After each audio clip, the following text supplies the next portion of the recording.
Bismillahirrahmanirrahim. Assalamualaikum warahmatullahi wabarakatuh. Innal hamdalillah nahmaduhu wa nasta'inuhu wa nastaghfiruh wa na'udzu billahi min shururi anfusina wa min sayyiati a'malina. May yahdihillahu fala mudilla lahu wa may yudlilhu fala hadiya lahu.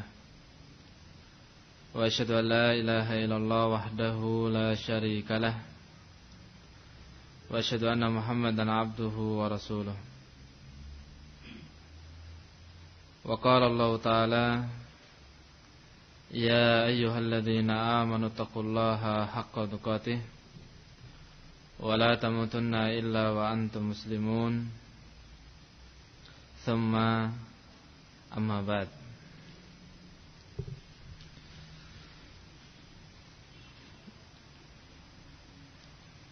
Takhata fillah yang dimulakan oleh Allah Subhanahu wa taala.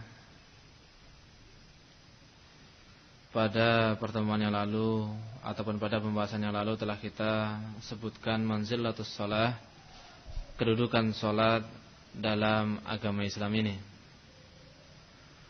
Kemudian kita akan masuk pada pokok pembahasan dari salat itu. Seorang sebelum menunaikan salat, dia harus memenuhi syarat-syaratnya terlebih dahulu. Bila salatnya ingin sah ataupun ingin diterima oleh Allah Subhanahu wa taala. Para ulama rahimahumullah ta'ala menyebutkan bahwa syurutus salat tis'ah. Syarat-syarat salat itu ada 9. Dan di sini akan saya bawakan dengan globalnya saja. Karena alhamdulillah permasalahan ini juga permasalahan sudah dibahas berulang kali. Sifatnya di sini disebutkan adalah dalam rangka mengikuti susunan pembahasan-pembahasan yang dibawakan oleh para ulama terkait dengan pembahasan salat.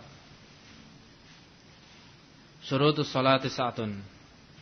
Syarat salat itu ada 9. Yang pertama adalah al-Islam.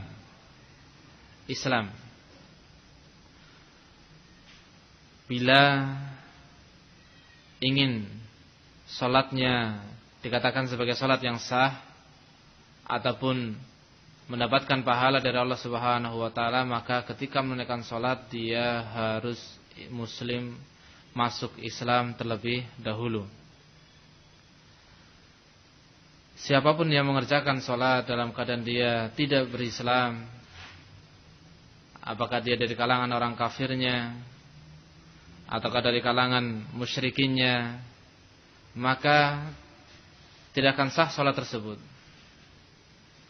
Bahkan tidak sah salat di belakang orang ataupun di belakang imam yang imam itu adalah apa? Kafir ataupun musyrik. Apakah mungkin seorang kafir ataupun musyrik dia mengimami salat? Sangat mungkin.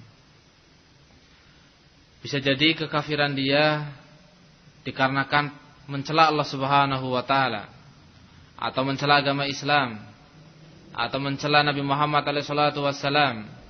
Allah Subhanahu wa taala mengatakan dalam firman-Nya, "Qul abillahi wa ayatihi wa rasulihi kuntum tastahzi'un la ta'tadiru qad kafartum ba'da imanikum." Katakanlah wahai Muhammad kepada mereka, apakah Allah Subhanahu wa taala, Rasulnya dan ayat-ayatnya kalian jadikan sebagai bahan sendagurau, bahan olok-olokan? Sungguh kalian telah ataupun la ta'tadiru, kalian tidak mendapatkan uzur lagi. Qad kafartum, kalian telah kafir setelah keimanan kalian sebelumnya. Waliyadu billah barakallahu fikunna. Kita dapati seorang muslim terkadang begitu mudahnya mencela Allah Subhanahu wa taala dengan celaan-celaan yang menyebabkan dia kafir, tapi dia tidak merasa kalau dirinya seorang kafir. Atau dia mencela Nabi Muhammad SAW, atau dia mencela agama Islam, ayat-ayat Allah Subhanahu wa taala. Contoh permisalan barakallahu fikunna, celaan yang dianggap sepele oleh sebagian orang, dan celaan ini betul-betul bisa menyebabkan yang mencelanya keluar dari agama Islam. Walaupun bentuknya bukan celaan, tapi ini adalah celaan, hinaan terhadap Allah Subhanahu wa taala. Contoh kalimatnya, saya ingin masuk ke dalam neraka jahanam. Karena dalam neraka jahanam itu banyak wanita-wanita cantik ataupun orang-orang ganteng, tergantung siapa yang bilang. Kalau laki-laki yang bilang, biasa dia bilang, saya ingin masuk ke dalam neraka jahanam karena di neraka itu banyak orang cantik. Atau kalau perempuan yang bilang sebaliknya, walidzubillah barakallahu fikunna. Terkadang mengucapkan hal ini hanya sebatas sendaguro, ingin orang yang mendengarkan itu tertawa. Nah, inilah yang dikatakan apa? Celaan-celaan di dalam agama. Kelihatannya memang tidak mencela, tapi itu mencela Allah Subhanahu wa taala. Allah Subhanahu wa taala setelah Rasulullah SAW merintahkan kepada kita semua untuk berlindung dari azabnya, berlindung dari neraka jahanam. Namun dia justru mengharapkan neraka jahanam ataupun mengharapkan azabnya Allah Subhanahu wa taala sambil tertawa atau sambil bermain-main, waliyadzubillah. Ini yang pertama. Terkadang seorang kafir, dia dirinya tidak merasa dirinya kafir, dan ucapan ini bisa menyebabkan seorang kafir. Namun kita tidak bisa memvonis orang ini ketika mengucapkan. Kita misalnya mendengar orang mengucapkan kalimat ini, kemudian kita katakan, kamu dah kafir. Belum tentu barakallahu fikunna. Karena banyak syarat, banyak ketentuan-ketentuan yang harus terpenuhi sampai seorang itu terhukumi sebagai seorang kafir.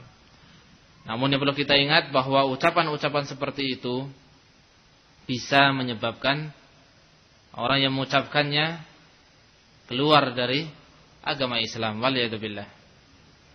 Atau kekufuran atau kesyirikan. Ataupun kesyirikan yang seorang melakukan kesyirikan dalam keadaan dia tidak merasa kalau dirinya melakukan kesyirikan. Bila mana kita sholat di belakang orang yang telah berbuat kesyirikan, maka sholat kita tidak sah. Kenapa? Karena imamnya adalah seorang musyrik. Karena imamnya adalah seorang musyrik, seorang penyembah berhala, penyembah jin, penyembah ini dan segala macamnya, yang kemudian dia terhukumi sebagai orang yang musyrik. Namun dia tetap menjadi imam masjid ataupun imam mushola, waliyadzubillah, karena kejahilan, ketidaktahuan sebagian orang yang tetap mengangkat dirinya sebagai seorang imam dalam salat. Nah, perkara demikian ini adalah apa? Sebab salatnya tidak diterima ataupun salatnya tidak sah. Oleh karena itu kita tidak diperbolehkan untuk salat di belakang orang-orang seperti ini. Baik, kita kembali pada permasalahan bahwa syarat salat yang pertama adalah Islam. Bila kita ingin diterima salatnya oleh Allah Subhanahu wa taala atau terhukumi sebagai salat yang sah, maka harus masuk Islam terlebih dahulu. Yang kedua, berakal. Akalnya dalam keadaan sehat, bukan dalam keadaan mabuk, bukan dalam keadaan yang serupa dengan mabuk ataupun gila. Nabi Muhammad SAW mengatakan, rufi'al qalamu an thalathah. Pena itu diangkat dari 3 orang. Kewajiban itu diangkat dari 3 orang. Yang pertama, an-naimu hatta yastayqid. Orang yang tidur sampai dia bangun. Wal majnun hatta yufiq. Orang yang gila sampai dia sembuh dari kegilaannya. Was saghir hatta yablugh. Dan anak kecil sampai dia balik. Intinya pada kalimat yang kedua, wal majnun hatta yufiq. Dan orang yang gila sampai dia sembuh dari kegilaannya. Nah, di sini barakallahu fikunna, bila seorang dalam keadaan tidak sehat akalnya, apakah karena mabuk ataupun karena gila, maka sholat yang ditunaikan itu tidak sah. Sholat yang ditunaikan itu tidak sah. Dia misalnya walidzubillah setelah mabuk kemudian ketika mabuk dia ingat sholat, maka sholatnya tidak sah. Harus ditunaikan setelah dia sadar, harus ditunaikan setelah akalnya itu benar-benar sehat. Yang ketiga adalah tamyiz. Tamyiz maksudnya adalah bisa membedakan apa yang sedang dia lakukan. Tamyiz lawannya adalah shaghir, kecil. Taib. Lawan dari tamyiz adalah kecil. Dan batasannya adalah 7 tahun. Sebagaimana apa yang dinyatakan oleh Nabi alaihi salatu wasallam, muru abnaakum bis shalah wa hum abna'u sab'in wadribuhum 'alaiha wa hum abna'u 'ashar. Perintahkan anak kalian untuk menunaikan salat bila sudah berumur 7 tahun. Dan pukul anak tersebut kalau tidak menunaikan salat atau ketika meninggalkan salat bila sudah berumur 10 tahun. Artinya barakallahu fikunna bahwa tamyiz yang disyaratkan dalam syurutus shalah, yang disebutkan dalam syarat-syarat salat adalah yaitu ketika seorang ataupun ketika seorang sudah berumur lebih dari 7 tahun.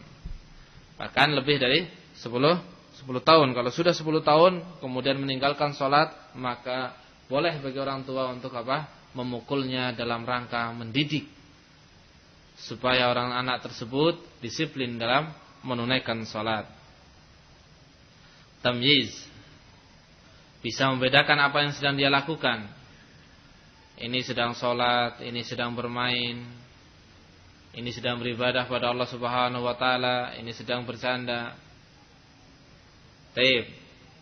Yang keempat adalah raf'ul hadath, bersuci. Raf'ul hadath adalah bersuci. Bersuci di sini bila hadasnya adalah hadas kecil, maka dia berwudu. Dan bila tidak ada air, maka dia bertayamum. Atau ketika tidak bisa menggunakan air, maka dia bertayamum. Yang kedua, bila hadasnya adalah hadas besar, maka dia diperintah untuk mandi, yang bisa dikatakan dengan mandi suci. Apakah hadas besarnya itu adalah junub, ataukah haid, ataukah nifas? Seorang yang dalam keadaan berhadas, maka tidak diperkenankan untuk menunaikan salat sampai dia bersuci terlebih dahulu. Rasulullah sallallahu alaihi wa ala alihi wasallam mengatakan, la yaqbalullaha salata ahadikum idza ahdatsa hatta yatawadda. Allah Subhanahu wa taala tidak menerima salatnya kalian atau salah satu di antara kalian bila mana dia berhadas sampai dia bersuci terlebih dahulu.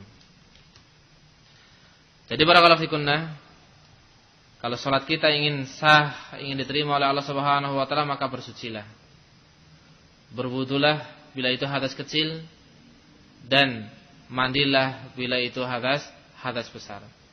Serta bertayamumlah bila tidak ada air atau bila tidak bisa menggunakan air karena sakit atau yang semisalnya. Kemudian yang kelima dari syarat sahnya salat adalah izalatun najasah, menghilangkan najis dari al-badan, badan, wasaub, pakaian, wal buq'ah, tempat yang akan digunakan untuk salat. Syarat yang kelima barakallahu fikum adalah kita ketika menunaikan sholat, baik badan kita ataupun pakaian kita atau tempat yang akan kita gunakan untuk sholat itu harus suci, bersih dari najis. Bila pakaian kita kena najis, dalam keadaan kita tahu bahwa itu kena najis, kita tunaikan untuk sholat, maka sholat kita tidak sah. Bila badan kita terkena najis, badan kita terkena najis, dalam keadaan kita tahu kalau badan kita terkena najis, kemudian kita tetap sholat, maka apa? Sholat kita tidak sah. Bila kita tahu tempat yang kita gunakan untuk sholat itu terkena najis, kemudian kita tetap sholat di tempat tersebut, maka sholat kita tidak sah. Misal barakallahu fikunna, seorang sholat di atas sajadah, sajadahnya terkena najis, maka apa? Sholatnya tidak sah. Dia tahu kok ada najis di situ, tapi dia tetap gunakan untuk sholat, maka sholatnya tidak sah.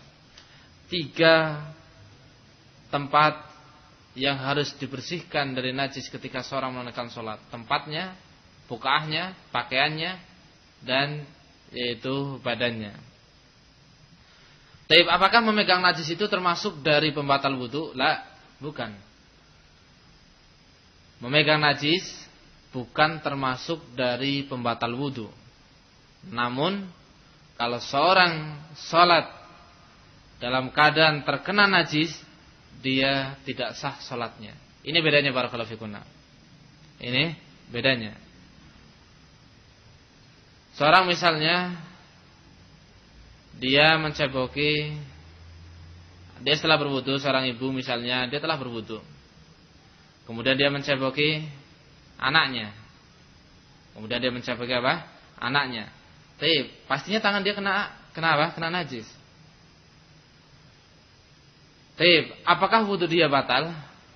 Maka jawabannya tidak, karena memegang najis bukan termasuk dari pembatal wudu. Tapi yang kedua, bila seorang pada badannya ada najis, dia sudah berwudu, tapi pada badannya ada najis, kemudian dia tetap sholat dalam keadaan tidak menghilangkan najis yang ada pada badannya atau ada pada pakaiannya, maka sholatnya tidak sah. Seorang ibu misalnya menggendong anaknya ketika hendak sholat, sholat. Qadarullah anaknya pipis misalnya. Apa yang dia lakukan? Apakah dia berwudu atau menghilangkan najis yang mengenai tubuhnya ataupun pakaiannya?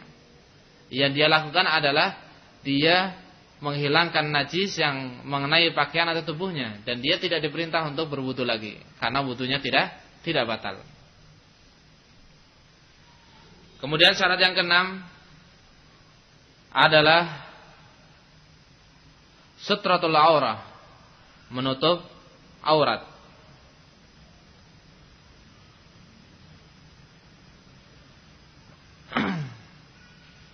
Para ulama sepakat bahwa orang yang sholat dalam keadaan telanjang,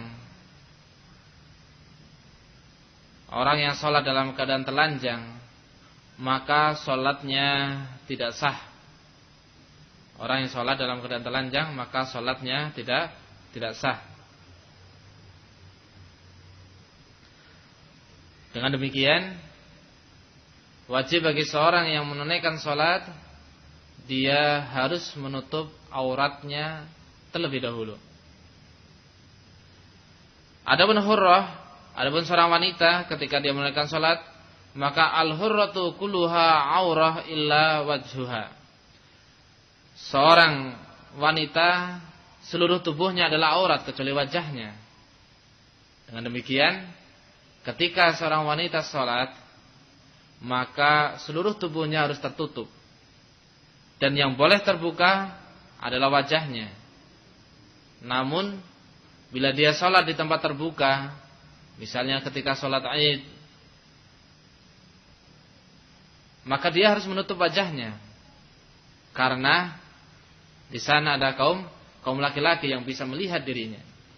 Namun kalau seandainya dia sholat sendiri di rumah atau di tempat atau di masjid, di tempat khusus bagi jamaah kaum wanita, maka boleh bagi dia untuk membuka wajahnya.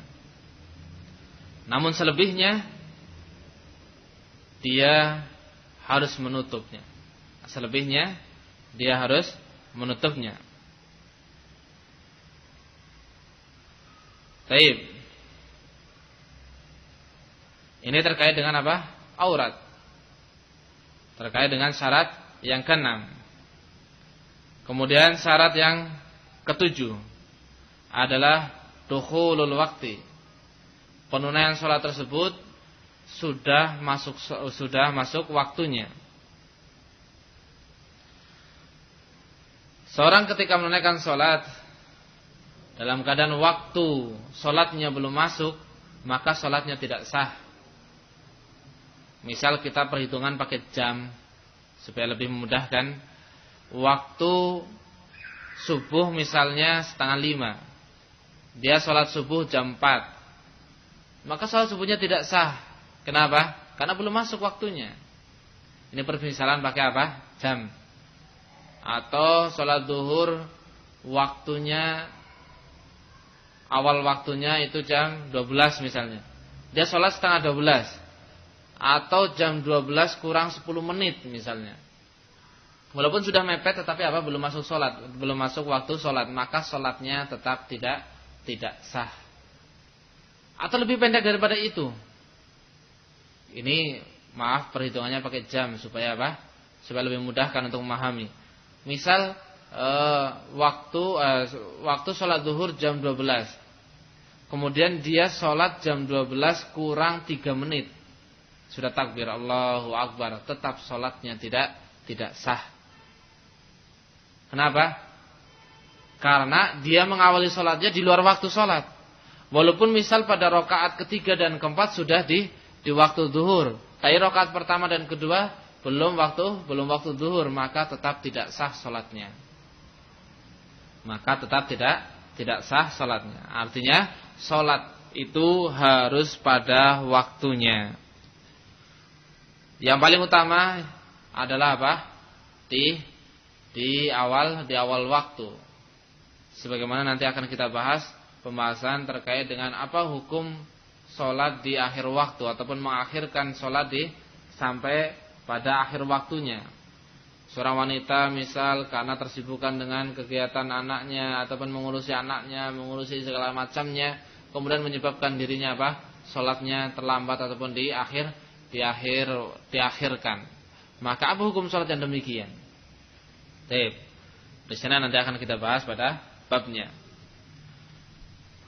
Intinya barakallahu fikunna bahwa sholat itu memiliki waktu dan kita diperintah untuk menunaikannya pada waktu-waktunya. Sholat subuh ya pada waktunya, zuhur ya pada waktunya, asar, maghrib, isya dan seterusnya. Kemudian syarat yang ke-8 adalah istiqbalul kiblah, menghadap ke arah kiblat.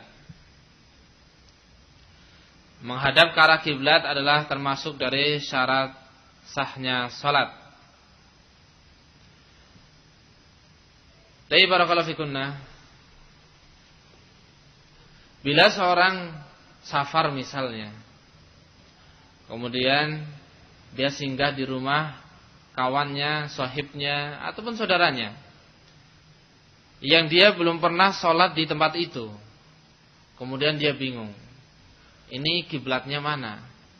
Maka kewajiban dia adalah harus bertanya kepada tuan rumah. Harus bertanya kepada tuan rumah, mana arah kiblat? Bila mana dia tidak mau bertanya dan tetap menaikkan sholat, ternyata kiblatnya salah, maka sholatnya tidak sah dan harus diulangi. Ada orang yang bisa ditanya, tetapi dia tidak mau bertanya, apa itu karena malu ataupun yang lainnya. Maka apa? Kalau ternyata salah kiblatnya, dia diperintah untuk mengulangi sholatnya. Namun berbeda halnya bila seorang safar, singgah di satu tempat, misal naik gunung, kemudian singgah istirahat, dia mau sholat, tapi nggak tahu arah kiblatnya mana. Akhirnya dia tetap menunaikan sholat. Setelah selesai sholat, ketemu sama orang dan menunjukkan kiblat itu sebelah sana, sebaliknya. Ternyata apa? Sebaliknya dari apa yang dia arahkan sholatnya. Maka apa? Dia tidak diperintah untuk mengulangi sholat dan sholatnya sah. Kenapa? Karena dia sudah berusaha untuk menghadap kiblat dan kesalahannya itu bukan disengaja. Adapun yang pertama tadi, ada unsur kesengajaan kesalahan yang dia lakukan, yaitu apa? Tidak mau bertanya padahal ada orang yang bisa ditanya. Ini bedanya barakallahu fikunah, kesalahan dalam menghadap ke arah kiblat. Kalau ada yang ditanya harus bertanya. Kalau tidak ada yang ditanya maka apa? Bismillah, tawakkal 'alallah. Berusaha mencari kira-kira mana kiblat yang benar. Setelah berusaha maka apa? Sudah menghadaplah ke arah yang dirimu yakin bahwa itu adalah arah kiblat. Baik. Adapun yang kesembilan dari syarat sahnya sholat adalah an-niyah. Harus berniat. Harus apa? Berniat. Apa yang dia tunaikan itu harus ada niatannya. Harus ada tujuannya. Niat itu dengan kata lain tujuan, keinginan, apa yang terbetik di dalam hati, itu yang namanya niatan. Tapi barakallahu fikunna, seorang sholat zuhur misalnya, dia harus punya niatan bahwa dirinya akan menunaikan sholat zuhur. Seorang sholat asar, dia juga harus punya niatan kalau dirinya mau menunaikan sholat asar. Nah, di sana disebutkan oleh Syekh Ibnu Utsaimin rahimahullah taala perubahan niat dari satu amalan ke satu amalan, dari satu sholat ke satu sholat. Kata beliau rahimahullah taala, bila dari sholat muqayyad ke mutlak maka boleh. Dari sholat muqayyad ke mutlak maka boleh.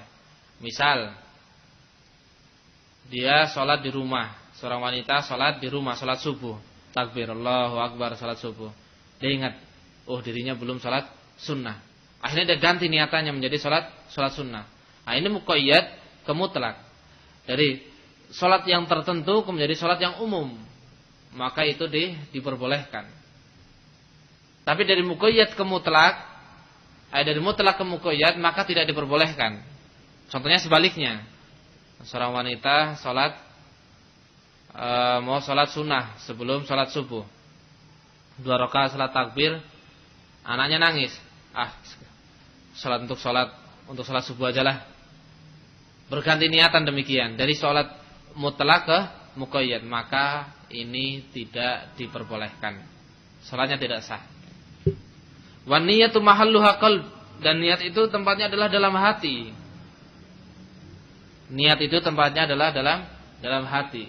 Tidak perlu kita mengucapkan barakallahu fikunna niatan ataupun amalan lafaz tertentu, nawaitu salat al-maghrib ataupun yang lainnya. Tidak perlu kita niatkan dengan mengucapkan dengan kalimat tersebut. Kenapa tidak perlu? Karena sudah tercukupi oleh apa yang dikatakan oleh hati kita. Kalau gitu bacanya dalam hati. Lah, bukan itu maksudnya. Bukan itu maksudnya. Maksudnya adalah apa yang sudah terbetik dalam hati, itulah yang dikatakan dengan niatan. Itulah yang dikatakan dengan niatan. Tidak perlu melafadzkan, tidak perlu mengucapkan. Kenapa dikatakan tidak perlu? Karena tidak ada contohnya dari Rasulullah sallallahu alaihi wa ala alihi wasallam. Allah Subhanahu wa taala mengatakan, "Al-yauma akmaltu lakum dinakum wa atmamtu 'alaikum ni'mati wa raditu lakumul Islam dinan." Hari ini aku telah sempurnakan untuk kalian agama kalian. Artinya agama yang kita peluk ini adalah agama yang sangat sempurna. Segala sesuatunya, bimbingan-bimbingan ini dan segala macam sudah dibimbingkan oleh Rasulullah sallallahu alaihi wasallam. Dalam salat juga demikian. Beliau sallallahu alaihi wasallam mengatakan, "Shallu kama ra'aitumuni usolli." Salatlah kalian sebagaimana kalian melihat aku salat. Sehingga apa? Segala macam dari apa saja yang terkait dengan salat sudah diajarkan oleh Rasulullah SAW. Dari sebelum salat, wudunya sudah diajarkan oleh beliau sampai masuk salat, pertama takbir sampai terakhir sampai apa? Ucapan salam, assalamualaikum warahmatullahi, assalamualaikum warahmatullahi, sudah dicontohkan oleh Nabi kita Muhammad SAW. Zikir-zikirnya, bacaan-bacaan dan seterusnya. Nah, bila kita mengucapkan niat nawaitu sholatal maghrib, nawaitu sholatal zuhri ataupun yang lainnya, berarti kita melakukan sebuah amalan, zikir, ucapan dan segala macamnya. Maka kita lihat, adakah lafaz niat dari Rasulullah SAW? Pernahkah beliau SAW mengucapkan nawaitu sholatal zuhri, nawaitu sholatal dan seterusnya? Maka jawabannya pasti tidak ada. Pasti tidak ada. Kenapa? Karena tidak pernah diajarkan oleh Rasulullah SAW. Berbeda halnya dengan zikir-zikir yang lain, bacaan-bacaan yang lain. Takbir Allahu Akbar pada takbiratul ihram. Ada ajarannya. Kemudian baca doa iftitah. Ada aturannya, ada bimbingannya.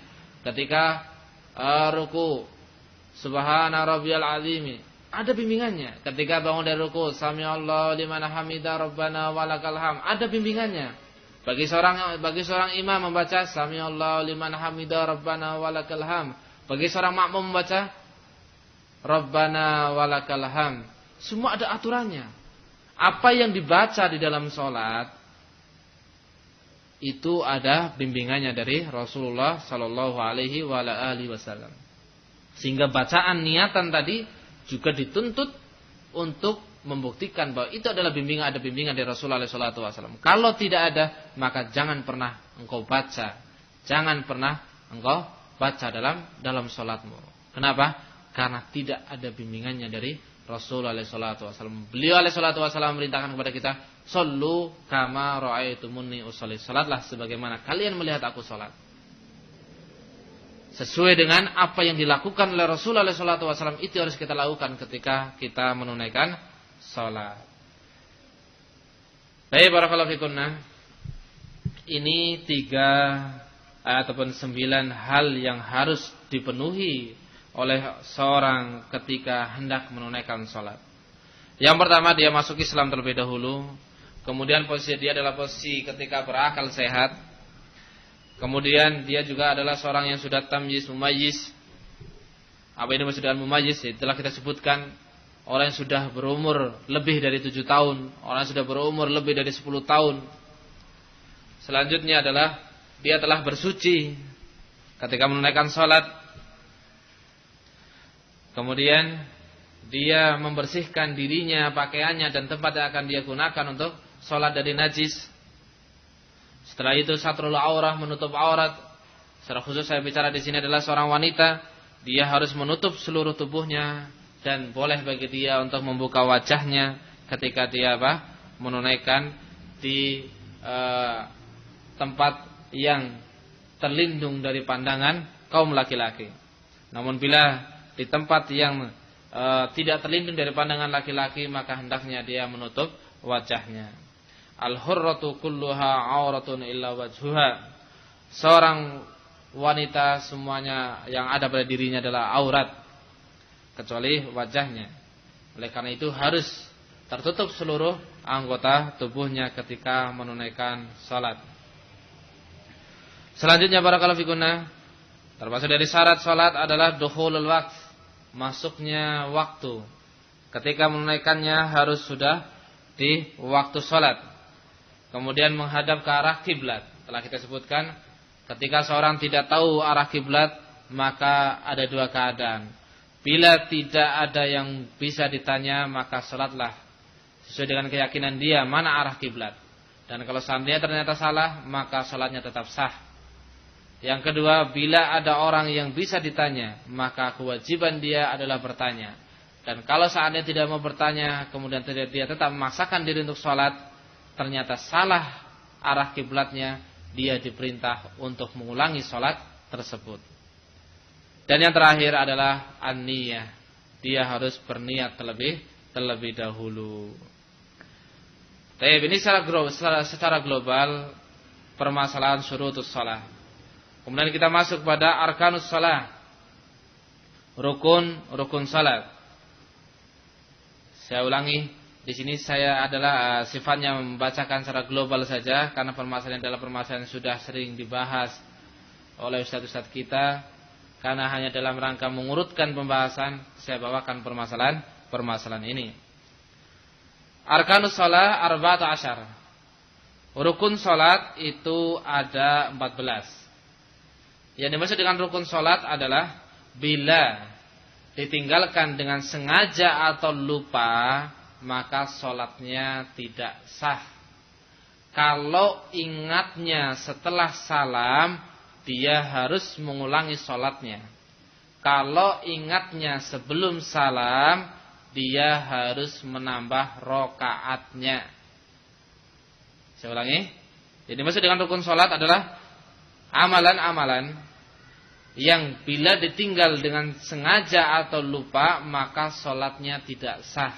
Namun kalau ingatnya sebelum salam, dia diperintah untuk menambah rakaatnya. Dan bila ingatnya setelah salam, maka dia harus mengulangi salatnya. Baik. Rukun salat ada 14. Yang pertama adalah al-qiyamu ma'al qudrah. Berdiri bila memiliki kemampuan untuk berdiri. Allah Subhanahu wa taala menyatakan, "Hafidhu 'ala sholawati wa 'ala sholawati was sholatil wusta wa qumu lillahi qanitin."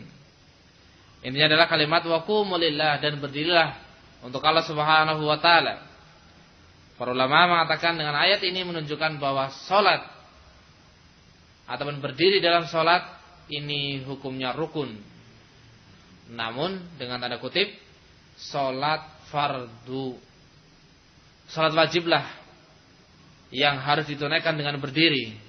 Adapun salat sunnah maka tidak diwajibkan untuk ditunaikan dengan berdiri. Taib al-qiyamu ma'al qudrah, berdiri bila memiliki kemampuan. Seorang misalnya barakallahu fikunna, dia bisa berdiri. Dia bisa apa? Berdiri. Dia bisa berjalan dari rumah ke masjid misalnya, dia bisa berdiri. Namun setelah dia sujud, dia susah untuk bangkit lagi. Nah, apa yang harus dia lakukan? Yang harus dia lakukan adalah dia di awal sholat harus berdiri. Adapun pada kelanjutannya, setelah duduk, setelah sujud misalnya duduk, dia tidak bisa berdiri, berarti dia pada keadaan tidak mampu berdiri. Maka dia diperbolehkan untuk sholat dengan apa?